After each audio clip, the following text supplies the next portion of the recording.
અમરેલીના ધારીએ વન વિભાગ દ્વારા શિકારની પ્રવૃત્તિ કરતા એક ઇસમને ઝડપી પાડ્યો।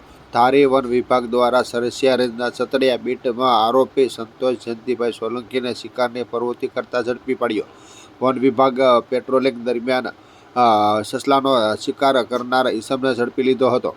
સસલા મારવા માટેની જાળ ગોઠવેલી હોય અને સસલાના શિકારની રાહમાં બેઠતા વન વિભાગની ટીમ આવી પહોંચી અને શિકારીને ઝડપી અને ધોરણસરની કાર્યવાહી કરવામાં આવી।